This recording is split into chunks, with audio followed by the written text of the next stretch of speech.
Yung procedure nito mga ka-DIY, bago natin baklasin yung ceiling, yung upuan muna, pull out natin yung upuan, ceiling, dashboard, tapos sidings, tapos yung carpet. So yan mga ka-DIY, binabaglas na po yung upuan. Yan, para mag-bilis ng trabaho na lang po yan. Power tools na yung gamit natin. Apat po yan na tornilyo. Meron din sa likod. Yan, dito tayo sa likod, tapos pull out yung sa mix. Kagandahan dyan sa power tools na yun, may flashlight kahit madilim.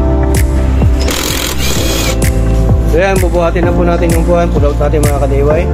Kasama po natin si Anor's Vlog. So ikaw ay, yung tumboy natin dito. Yeah. Yan, dyan sa may kabila mga ka-DIY. Yes. So ganito po yung itsura niya pag natanggal na po yung buwan. Si Abante yan para maano natin yung bolt sa likod mga ka-DIY. Ganyan. Tapos ibibend yung buwan. Ganun. Yun. Okay na. Yan. Ayos na. Yun. Bilis na yung ka-DIY. Dito mga ka-DIY sa may driver side o driver part, kailangang baklasin nyo po muna yung sakit ng sensor ng seatbelt para hindi mahila. Yan, nasa silong lang po yung sakit ng seatbelt ng sensor. Tanggalin na natin yung wire na yan. Tapos okay na. So yun, nilalabas na po nila. So ayan mga ka-DIY, nakita natin yung wire dito. Comment lang kayo sa comment box kung ano po to, kung para saan po to. First time ko po kasi nakita to dito. Ngayon ko lang kasi nabaklas yung upuan. May wire pala dito. Kung para saan ito, paki-enlighten po ako. So ito yung sensor ng seatbelt. So ganyan po ang itsura pag wala na pong upuan. So tanggalin na rin natin itong sa likod.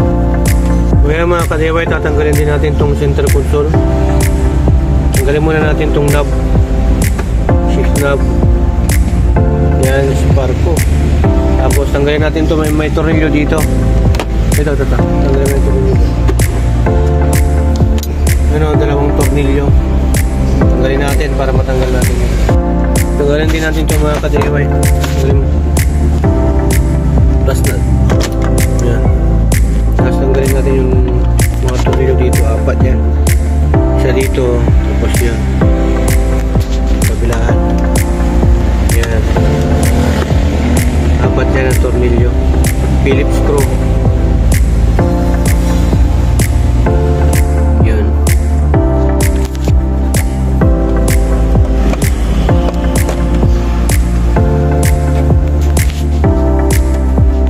Taas mo lang. Ito lang, ito. Sige. Yan. Ganyan lang po pagtanggal nitong center console mga ka-DIY. Itong sensor po na ito mga ka-DIY, ito yung para sa handbrake. Yan. Handbrake switch po yan. So ayan mga ka-DIY, it's early in the morning, alas 7 ng umaga. So pang 30 natin sa Altis detailing natin. Yan. Itong next step natin o procedure na susunod is pull out natin itong carpet. Dito kami mag-detailing dito.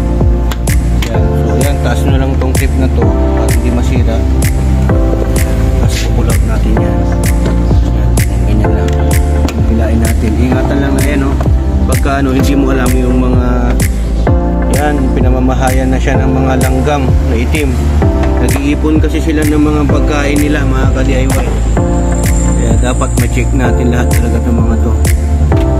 Dito mo rin makikita kung yung nabili mong kotse lubog sa baha. Ayan. Ayan. Sa kabila, same procedure tayo. Tapos yung dito na part, iangat na lang natin yan. Angat natin. Yan. Iangat mo. Yan, hindi na natin puputulan yan. Tapos pag naangat natin yan, dito naman sa yung tornilyo. Ito naman, sa likod. Tanggalin muna natin itong seatbelt. So yan, pag natanggal natin yung tornilyo dito sa may butas, iangat na lang natin. Okay? So ganyan lang pagpila niya mga ka-DIY. Yung sa may handbrake. Stop! Original carpet pa niya ito mga ka-DIY. And good morning, it's our third day dito sa Toyota Corolla Altis detailing po natin mga ka-DIY interior. So pull out carpet, yan. Binabrush po natin kasi hindi makuha sa dry cleaning. Napakadumi. 2001 model pa to. Tagal na, 2001 model, 2024 na po ngayon. Kaya pag ita-dry cleaning natin, pwede naman, kaya lang hindi natin matanggal talaga yung dumi kasi pressure washer pa natin. Kailangan brushin po talaga yan, tapos papaaraw na lang natin. Yan o. Dumi yung tubig, pakita mo. Grabe yung dumi o. Kulay kape, 3-in-1. Sama natin si Boss Aaron. Anos Vlog. Ngayon, yung isa doon, si... Yan, pinipressure natin yung carpet. Pressure washer ang gamit natin. Para sa ganun, matanggal talaga yung mga buhangin. Yan o. Pinrush po natin to. Deep cleaning po talaga mga kanyang. At papatuyo natin yung mga tubig yan para tuyong-tuyo talaga. Lalagay na po natin yung carpet. Yung process na to mga ka-DIY. Carpet na po na, assembling na po. Lagyan natin kasi, malinis na po lahat. Carpet tapos upuan. Yan, lalagay na po. So, ayan, sa pagbabalik nito mga ka-DIY, kailangan na yung carpet, iipit ko dito sa may clip niya. So, huwag nating kalimutan mga ka-DIY, itong sensor o socket sensor ng seat belt, tsaka itong alarm. So, dito sa atin, wala na po yung module alarm kasi ganyan na po na nakuha natin. Dapat nakalabas din yung mga paglalagay ng tornilyo ng upuan. Ayan, kasi dito, pati sa may seat belt.